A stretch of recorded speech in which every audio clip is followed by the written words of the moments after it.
चाचा दिल तो नहीं मानता, लेकिन तेरा हुक्म है तो वापस जाता हूँ। हनीफ ने आज पहली मर्तबा अपने बाप को इस मूड में देखा था। जा बच्चा, अल्लाह तेरा हाफिज हो। उसने अपने बेटे की पीठ थपकी और इसकी तरफ देखे बगैर दाएं तरफ घूम गया। हनीफ खान अपनी जगह खड़ा उस वक़्त तक अपने बाप को नजरें जमाए देखता रहा जब तक कि उसे अंधेरे की चादर ने नहीं निगल लिया। इसके बाद ही वो बोझल कदमों से चलता पाकिस्तानी सरहद की तरफ वापस आया था। सरहद अबूर करने के बाद वो अपने बाप के इंतज़ार में गांव से बाहर भी उस रास्ते पर छुपकर बैठा रहा जिससे गुजर कर उसके बाप ने वापस आना था। नत्थू खान गुस्से की आग में जल रहा था। अगले 1 घंटे बाद वो अपने देरीना साथी मुख्य सांसी के घर मौजूद था। मुखा उसे अचानक अपने हाथ देखकर हैरान रह गया। नत्थू, तू इस तरह अचानक? तुझे मेरे आने की खबर नहीं थी क्या? नत्थू खान ने हैरान परेशान मुख्य सांसी की बात काटते हुए कहा, यार तेरा घर है, जब जी चाहे आ, लेकिन आज तू इस तरफ ना ही आता तो बेहतर था। आज तो बहुत गोली चली है, बड़ी फायरिंग हुई है। मुख्य ने उसे मकान के अंदर एक महफूज कमरे में ले जाते हुए कहा, जानते हो मुख्य, ये गोली किस पर चली है? नत्थू खान ने अपने देरीना दोस्त से पूछा। क्यों पहेलियां बुझवा रहा है यार? खुलकर बात कर, मसला क्या है? तूने मुझे परेशान करके रख दिया है। मुखा वाकई परेशान हो रहा था। मुख्य, ये फायरिंग मुझ पर हुई है, बस यूं जान ले अभी कुछ दिन की जिंदगी बाकी है जो बच गया, और ये सारा किया धरा तेरे इस रिश्तेदार मोहने का है। नत्थू खान ने कहा। मोहन सिंह का? वो तो सिक्योरिटी वालों का पुराना टाउट है, वो साला तेरे पास कहाँ पहुँच गया? नत्थू खान, तू नशे में तो नहीं बोल रहा? नत्थू खान ने अंदाज़ा कर लिया था कि मुख्य को किसी बात की खबर नहीं और मोहन सिंह ने उसे भी धोखा दिया है। उसने मुख्य सांसी को सारी कहानी सुना दी। नत्थू खान, वक़्त खोटा ना करी, यह हिसाब अभी बराबर हो जाए तो बेहतर है, वरना सुबह तक वो हमारी पहुंच से बाहर हो जाएगा। उठ मेरे साथ चल। मुखा सांसी भी यारों का यार था। उसका और नत्थू खान का 30 बरस का याराना था और इस दोस्ती को दाव पर नहीं लगा सकता था। मोहना इसी गांव का रिहायशी था और गांव के बाहर अपनी हवेली में गहरी नींद के मजे ले रहा था जब मौत के दोनों फरिश्ते इसके सिराने जा खड़े हुए। उन्होंने हवेली के इस कमरे का, जिसमें मोहना सो रहा था, दरवाज़ा एक ही झटके में तोड़ डाला।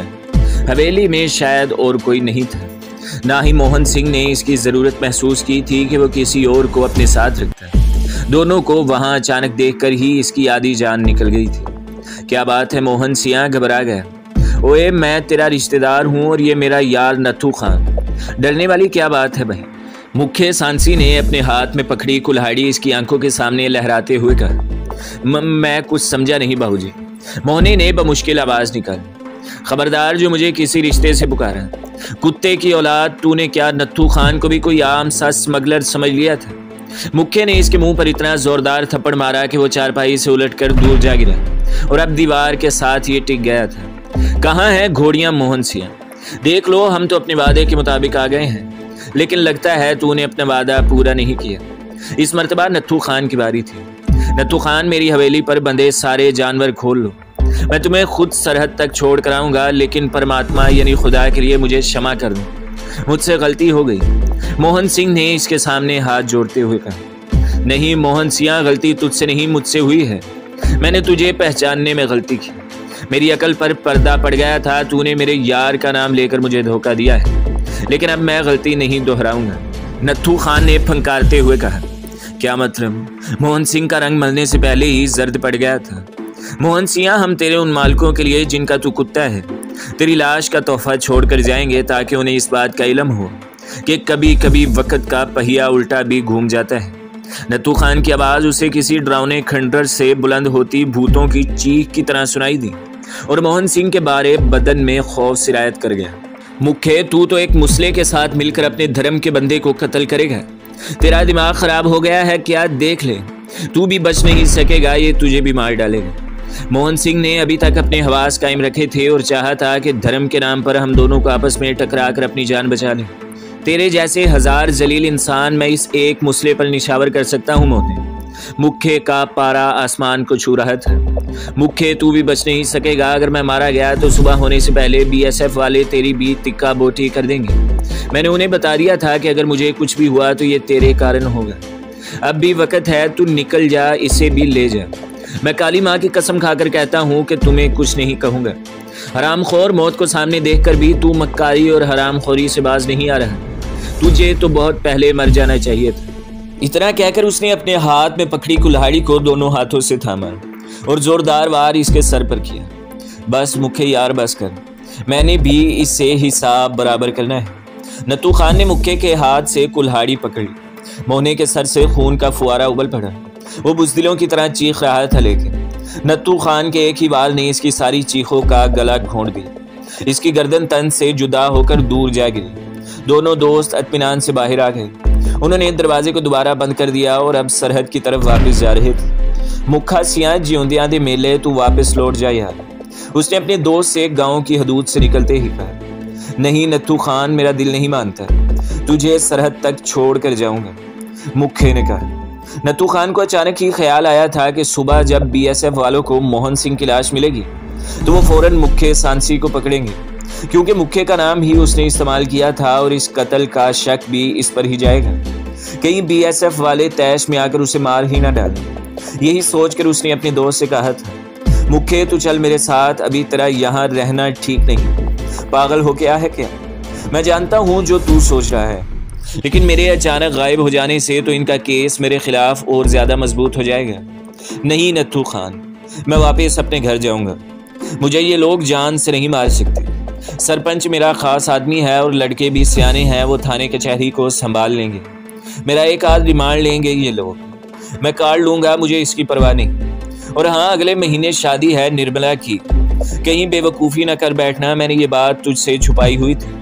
इन लोगों ने निर्मला की शादी पर तेरे लिए जाल बिछा रखा होगा, ख्याल रखना, मुख्य ने कहा। यार मुख्य, अब मुझ पर इतनी पाबंदियां तो न लगा, अपनी बेटी की शादी में भी ना हूँ। नत्थू को इस बात का दुख हुआ था। नत्थू यार, वक्त बड़ी तेजी से निकल रहा है, पहले वाले हालात नहीं रहे। अब सरहदें भी बहुत गैर महफूज हो गई हैं। मैं तो कहता हूँ मेरी बात मान ले, हनीफ अकेला है, उसकी खातिर अब तू सरहद पार आना छोड़ दे। यार अभी मैं तो नहीं मर गया, मैं हर माह बाकायदगी से तुझे माल पहुँचा दिया करूँगा। मैंने अब दुनिया से क्या लेना है, 5 बेटे हैं मेरी जगह संभालने को। नत्थू खान यार, इस मुकाबले के बाद तो अब तेरे लिए यहाँ आना खुदकुशी के मुतरादिफ होगा। चलते चलते मुख्य ने कहा। मुख्य मुझे बुज़दिल बना रहा है क्या? नत्थू ने गिला करने के अंदाज में कहा। नहीं नत्थू यार, तू गलत ना समझ, मैंने कहा ना कि हालात बदल रहे हैं। अब ये साले जिसको पकड़ते हैं उस पर जासूसी का मुकदमा बना देते हैं और मोहने की मौत के बाद तो वो फौरन यही मुकदमा बनाएंगे। बस काम चलना चाहिए नत्थू खान, वो तो चल रहा है, मेरी जिंदगी तक तो चलता रहेगा।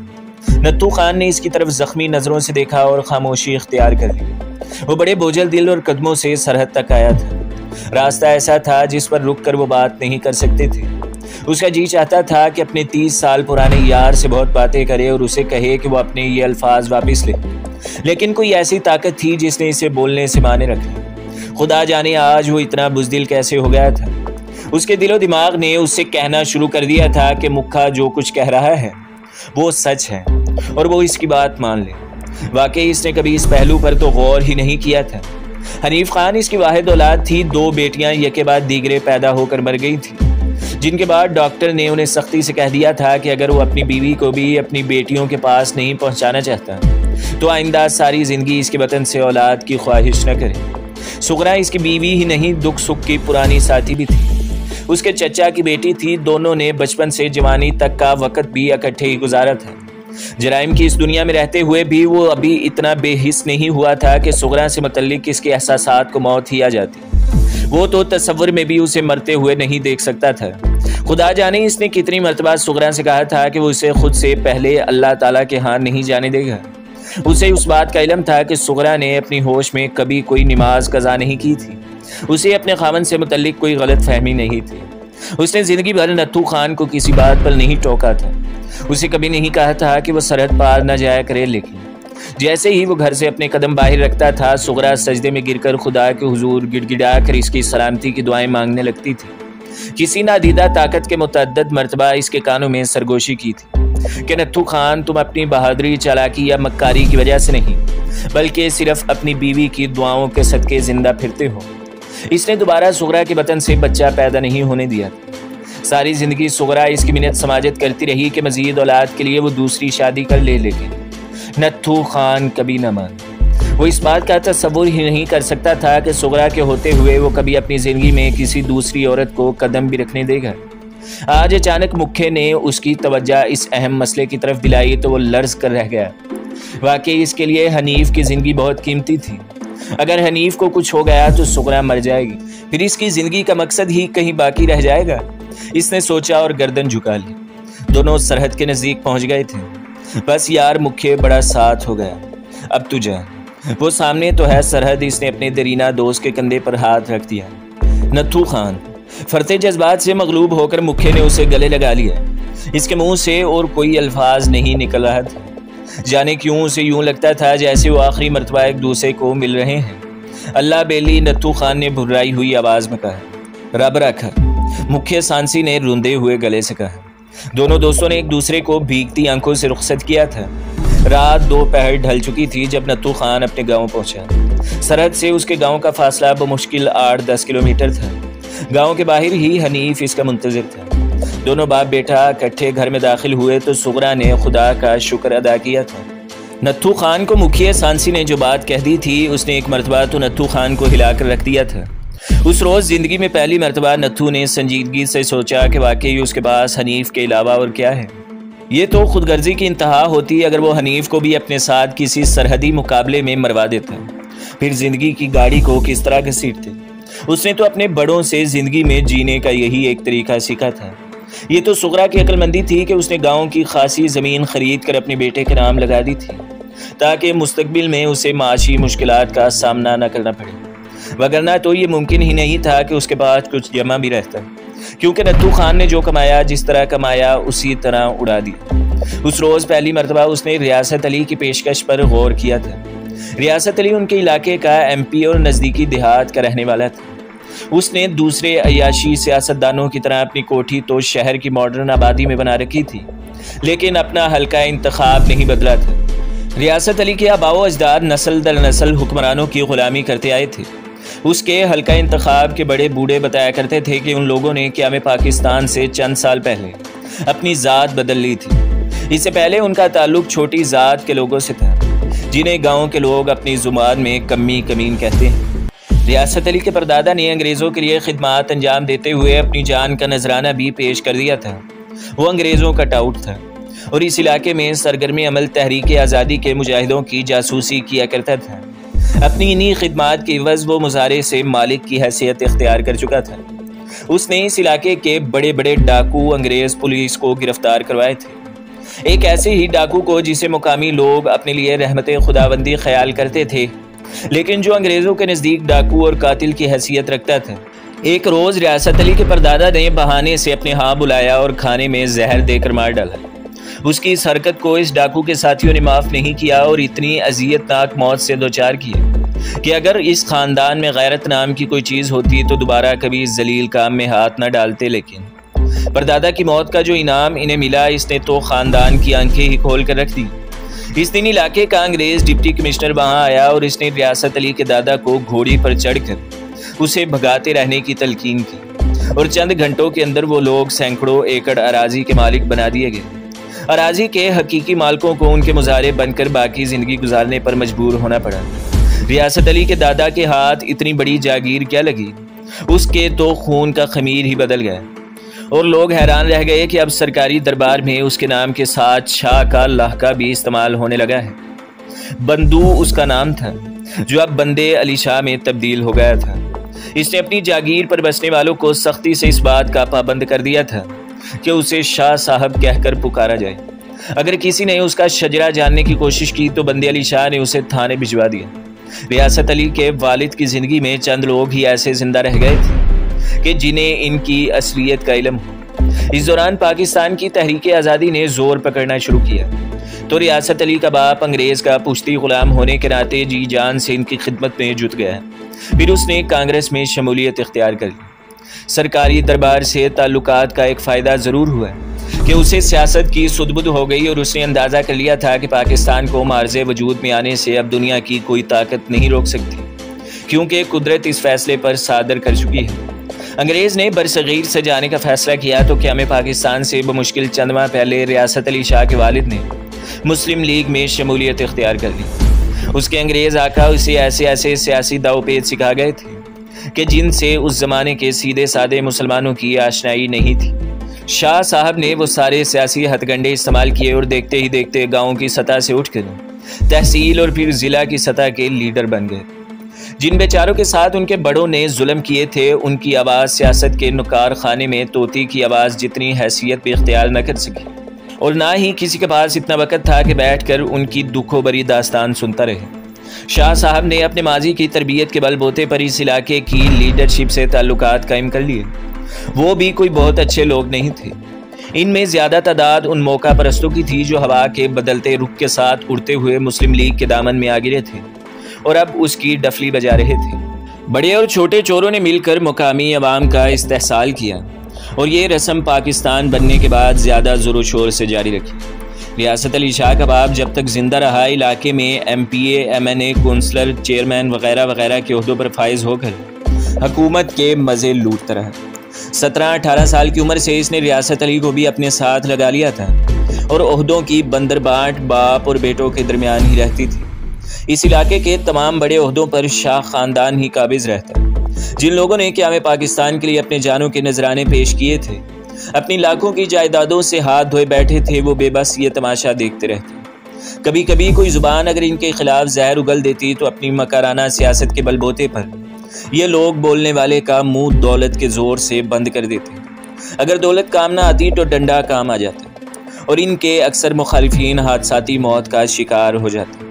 कोई एक्सीडेंट में मारा जाता, कोई दरिया में डूब जाता, किसी को सांप डस लेता। लेकिन असल में ये सब शाह फैमिली का शिकार होते थे। उनके मुखालिफिन उनके खिलाफ तूफान खड़ा करते, थाने कचहरियों में मुकदमात चलते, वकीलों की बहसें होती, लेकिन नतीजा वही ढाक के 3 बात। आखिर में यही साबित होता है कि मरने वाला इत्तफाकी या हादसाती मौत से 2-4 हुआ है, किसी ने उसे नहीं मारा। रियासत अली शाह का बाप और बाकी ख़ानदान किसी एक पार्टी से कभी वाबस्ता नहीं रहे थे। उनकी पार्टी सरकारी पार्टी होती थी। जो पार्टी बरसरे इक़्तिदार होती, ये लोग उसके दमख्वार और ओहदेदार होते। जैसे ही इक़्तिदार से रुखसती होती, ये भी उससे रुखसत मांग लेते। अपने माजी के तजुर्बे की बुनियाद पर बड़े शाह साहब को इस बात का गुमान हो जाता था कि मौजूदा सरकार की कब छुट्टी होने वाली है, और छुट्टी होने से चंद माह पहले वो अपोजिशन में शामिल होकर अगली हुकूमत में अपनी सीट महफूज कर लेते थे। बड़े शाह साहब को भी अपने बुजुर्गों की तरह हर शरई ऐब लगा हुआ था। उस ज़माने में हकीम, वैद और सन्यासी शायद असली नुस्खाजात तैयार करते थे। अब हर चीज़ नकली हो रही थी। जब खुराक असली न रही तो नुस्खे और कुश्ते कहाँ असल होते। बड़े शाह साहब की उम्र 70 साल होने को आ रही थी, लेकिन अभी तक वो जिनसी बेराह रवी से नहीं हटे थे। उन्होंने अपनी ज़िंदगी में बाकायदा शादियाँ 5 की थीं। अब भी इनकी 3 शरीके हयात जिंदा थी। तीसरी को तो वो 4-5 साल पहले ही बयां कर लाए थे। ये सब कुछ ऑन द रिकॉर्ड था। ऑफ द रिकॉर्ड वो क्या क्या गुल खिलाते थे, इसका इल्म हर किसी को तो नहीं था, फिर भी उनके हल्का अहबाब को ज़रूर था। शाह साहब के शहर की तवाइफ़ों से ताल्लुकात कोई राज की बात नहीं थी। उन्होंने अपने जिस्म को कायम दायम रखने के लिए अपने बड़ों की तरह कुश्ता जात को इस्तेमाल भी शुरू कर दिया था। यही एक ज़रिया था जिससे वो अपनी जिनसी हिस्स को तस्कीन दे सकते थे। लेकिन अब पहले वाला ज़माना नहीं रहा था। तब तो गांव के हकीम भी कोई काम की दवा दे देते थे। शाह साहब ने दूसरे ज़िले के एक गाँव से एक सन्यासी को इसकी शोहरत सुनकर तलब किया था और इसे अपने यहाँ मेहमान रखकर उससे चांदी का कुश्ता तैयार करवा रहे थे। सन्यासी ने अपनी दानिश में तो कोई गलती नहीं की और हर दफ़ा मेहनत से चांदी को आंच दी। कभी कोई आंच कम या ज़्यादा रह गई होगी, शायद इसके सबब कुश्ता चांदी कुश्ता जहर में तब्दील हो गया। शाह साहब ने पहली खुराक खालिस मक्खन के साथ क्या ली, इनका तो कलेजा ही कट गया। बिस्तर पर लेटे लेटे कपड़े गंदे करते रहते। एक वो वक्त भी आ गया जब रियासत अली शाह ने, जो बड़ी बेचैनी से अपने वालिद साहब की मौत का मुंतज़िर था, उनकी चारपाई दूसरी हवेली में जहां इसकी तीसरी वालदा साहिबा फरोश थी, वहां पहुंचा दी। शाह साहब ने इस हवेली में इसी हालत में दम तोड़ा कि उनके जिस्म से बदबू के बबोके उठ रहे थे। उनके मुखालिफिन तो इसे मकाफात अमल से तशबीह देते थे, लेकिन सन्यासी का कहना था कि शाह साहब ने उसकी हिदायत के बरक्स कुश्ता ज़्यादा मिकदार में खा लिया था। यही उनकी मौत का सबब बन गया। रियासत अली शाह ने सन्यासी की ठुकाई अपने गुंडों से अच्छी तरह करवाने के बाद एक रोज़ उसे किराया देकर इस शर्त पर जाने की इजाज़त दे दी कि वो आइंदा सारी ज़िंदगी नज़दीकों दूर के कम अज़ कम 100 देहातों में अपनी शक्ल नहीं दिखाएगा। तो दोस्तों, अगली किस्त देखने के लिए हमारे चैनल को सब्सक्राइब करें, वीडियो को लाइक करें और बेल के आइकन पर भी क्लिक करें। ताकि हर जो आने वाली वीडियो है वो आपको सबसे पहले मिलती रहे।